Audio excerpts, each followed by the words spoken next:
I had been dodging the "when are you getting married" question at every turn, especially from my friends who had all settled down ages ago. Laura's birthday bash was no exception. The moment I walked into her place, I knew I was in for a night of good-natured ribbing and maybe a few setups. Laura greeted me at the door with a sly smile. "Girl, you're the last free spirit among us. Not for long if I have my way," she teased, handing me a glass of wine. Inside, the room buzzed with our usual crowd, loud and lively. Laura had a knack for throwing great parties, and tonight was no different. I mingled, laughed, and dodged marriage questions like a pro. Then Laura pulled me aside, a mischievous glint in her eye. "Listen, I've got someone I want you to meet. Tom, he's a friend of Mike's. Trust me, okay?"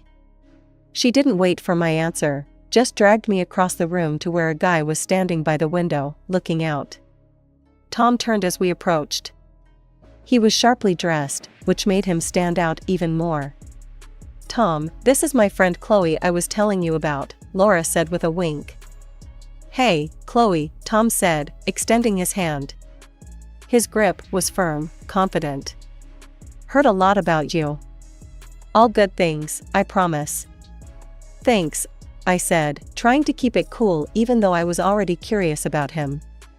"Laura hasn't told me anything about you, so you've got the upper hand." Tom laughed. "Fair enough. I work in finance, live downtown, and according to Mike, I make the best ribs east of the Mississippi." "Ribs, huh? That's quite a claim," I teased back. We hit it off instantly. The conversation flowed easily, from work to hobbies to our shared love for bad horror movies. Tom was easy to talk to, and for the first time in a long time, I wasn't looking for an escape route at one of these parties. As the night wore on, we found ourselves sitting on the balcony, a bit removed from the chaos inside. "So, why is a catch like you still single?" Tom asked after a lull in our conversation, a playful tone in his voice. I shrugged. "Just haven't met someone who can handle my kind of crazy yet," I said, giving him a challenging look. We talked more about our jobs, and I explained the campaigns I'd worked on, which seemed to genuinely interest him. It was refreshing to talk to someone who wasn't just trying to nod along, but actually understood the nuances of creative work. As the party started winding down, Laura found us again. "I'm not saying I told you so, but..." She trailed off, giving us a knowing look. Tom and I exchanged numbers, and as I left, he called after me. "Hey, don't be a stranger, okay? Let's catch a movie sometime. Maybe one of those terrible horror films?" "Sounds like a plan," I called back, grinning. Driving home, I couldn't help but feel like maybe, just maybe, Laura's matchmaking hadn't been such a bad thing after all. The year flew by faster than I thought possible, and before I knew it, it was my wedding day. I woke up feeling like I was in some kind of surreal bubble. Getting married wasn't something I'd put much thought into until I met Tom, and suddenly here I was, about to walk down the aisle. As my bridesmaids hustled around the room, fixing their makeup and adjusting their dresses, I stood in front of the mirror in my simple yet elegant wedding dress. Laura barged in, holding 2 cups of coffee, her hair half done. "Drink up, you're gonna need it," she said, thrusting a cup into my hand. "You look a bit pale, Chloe. Nervous?" "A bit," I admitted, taking a long sip. "Feels like I'm stepping into someone else's life, you know?" Laura chuckled. "That's normal. Just wait till you see Tom at the altar. You'll know it's your life, all right." The ceremony was a blur. I walked down the aisle, my dad beside me, cracking jokes to help me keep it together. "Remember, you can always run. I've got the car ready," he whispered as we approached the altar, earning him a sharp elbow jab from me. Tom looked stunned as I approached, his eyes never leaving mine. I couldn't help but smile, my nerves melting away under his gaze. We exchanged vows, his voice steady and sure, mine slightly trembling. "Do you, Tom, take this lovably stubborn woman to be your lawfully wedded wife?" the officiant asked, a twinkle in his eye. "I do," Tom replied, loud and clear. "And do you, Chloe?" He turned to me. "Take this hopelessly disorganized man to be your lawfully wedded husband?" "I do," I managed, eliciting a few chuckles from the crowd. The reception was loud and lively. Our friends and family mingled, danced, and toasted to our future. Tom and I made our rounds, thanking everyone for coming. When we finally had a moment to ourselves, Tom pulled me close, whispering in my ear. "See? Not so bad, marrying me, right?" "Not yet," I teased. "Ask me again after the honeymoon." We both laughed, and he kissed me, the kind of kiss that made me forget we had an audience. As the night drew on, Tom's mom, Marilyn, came over, her eyes a bit teary. "I'm so happy for you too. Really, I am," she said, pulling me into a hug. It felt warm, genuine. "Thank you," I said, surprised by the sudden emotion. "I'm really glad to be part of your family." She smiled, then held my hands in hers. "Take care of my boy, will you? He needs someone tough like you." As the night ended, we drove off to our honeymoon, the car decorated with cans and a "just married" sign fluttering in the breeze. The future was uncertain, but I was ready to face it, as long as it was with Tom.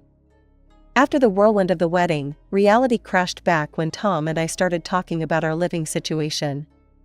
He had set his sights on a swanky apartment in one of the city's most elite complexes.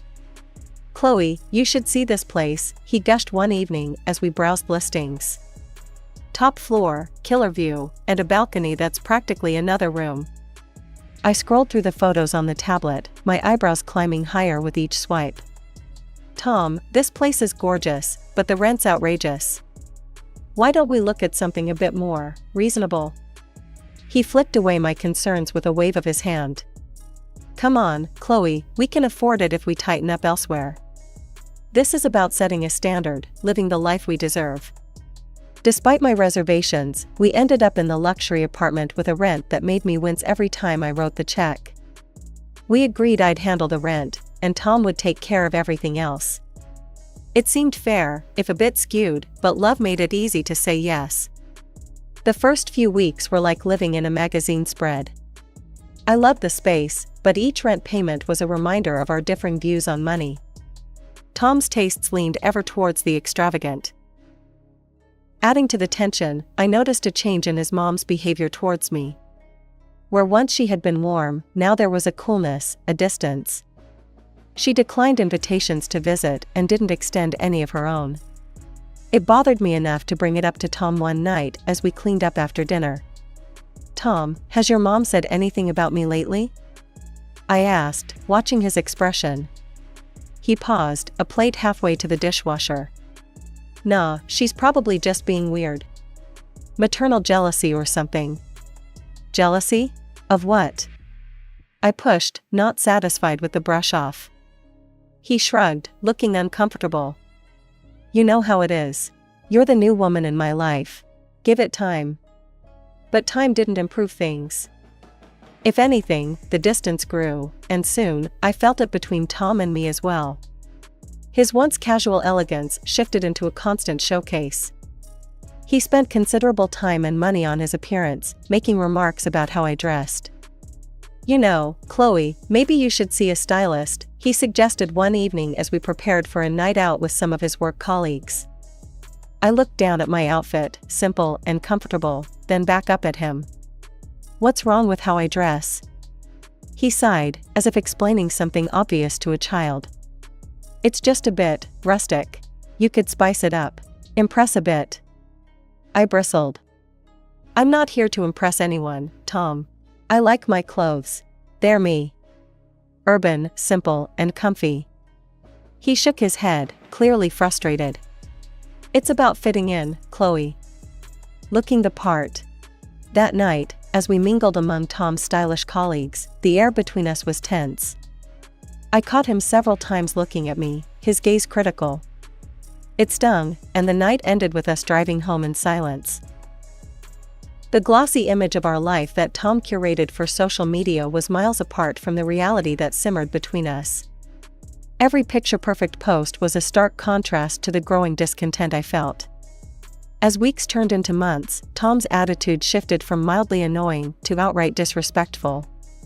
One evening, after returning from another high society party where Tom had criticized my dress in front of a group of strangers, I couldn't hold back any longer. We were barely through the door when I spun around to face him. "Tom, we need to talk. This can't go on," I said, my voice firm yet weary from the evening's facade. He raised an eyebrow, his expression a mix of amusement and challenge. "What's the problem now, Chloe? Your dress wasn't up to par again?" I clenched my fists, trying to keep my composure. "It's not just the dress. It's everything. You belittle me, in public and at home. You critique everything I do, from how I dress to the gifts I give you. Why?" Tom chuckled, a sound that grated on my nerves. "Chloe, you just don't get it, do you? We're not in your little quaint world anymore. We're playing in the big leagues now. You need to step up or step aside. Maybe you should just embrace being a housewife, like my mother did." The suggestion stung, the arrogance in his voice making my blood boil. "A housewife? Really, Tom? And who's going to pay for this lavish lifestyle? You want me to stop working, but who will cover the rent for this palace you've chosen?" He paused, momentarily caught off guard by my rebuttal. "Well, I mean, we would figure it out." "Figure it out? Just like you've figured out how to spend money on every luxury except the things that matter? You're more concerned with looking rich than actually being a partner in this marriage," I shot back. Tom's face hardened. "You just don't understand the importance of appearances, Chloe. If you did, you'd spend more time at the spa, or maybe get some work done. Look around, everyone in our circle does it." "I'm not everyone. And I'm not wasting money on spas or plastic surgery just to fit into your circle," I argued, my frustration reaching its peak. The conversation ended there, but the tension lingered like a thick fog. Over the next few weeks, Tom's obsession with maintaining a facade of wealth escalated. One Saturday, as we walked through the underground parking lot filled with high-end cars, Tom stopped to pose in front of a particularly flashy model. "Here, take a picture," he commanded, handing me his phone. I took the phone, snapping the photo as he posed with a practiced smile. "Going to caption this one about how hard work pays off?" I asked dryly. "Exactly," he replied, not catching the sarcasm. "It's all about the image, Chloe. That's what gets you places." Tom was living for the approval of his followers, while I was just looking for sincerity in our marriage. The realization was sobering, and for the first time, I began to seriously question our future together. Lately, Tom's work hours stretched longer into the evenings, his presence at home becoming more the exception than the rule. I tried to shrug it off as dedication, ambition, something commendable. But the niggle of doubt was relentless, especially as Valentine's Day approached. A week before the holiday, while searching for an old photo album in our closet, my fingers brushed against a sleek, unfamiliar package tucked behind his hanging suits. Curiosity piqued, I pulled it out, a beautifully wrapped box from a high-end lingerie brand. My heart skipped. Perhaps Tom remembered how I always joked about spicing things up. When Valentine's Day dawned, I awoke with a flutter of excitement. But as we exchanged gifts over a hurried breakfast, the only thing Tom handed me was a fitness bracelet. "Track your workouts better," he said with a casual peck on the cheek.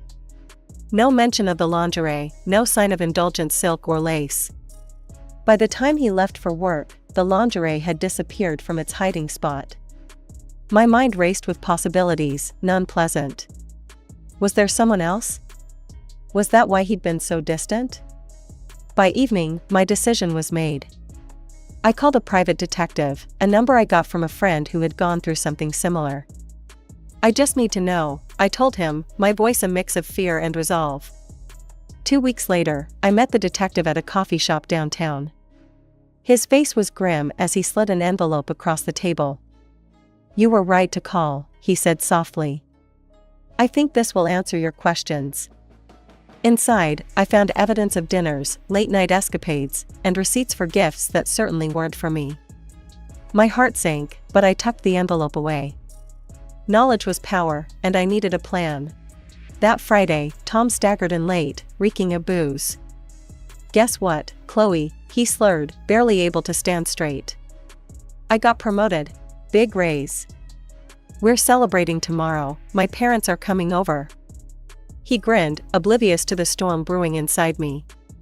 This was it. This was the moment to confront him. But not tonight. Tomorrow, with his parents as witnesses, would be perfect. I forced a smile. That's amazing, babe. We should definitely celebrate. As he stumbled off to bed, I sat in the living room, the weight of the envelope in my purse feeling like a ton. The evidence of his betrayal was palpable, the photos and receipts a mosaic of deceit. I rehearsed what I would say 1,000 times, each scenario different, each outcome uncertain.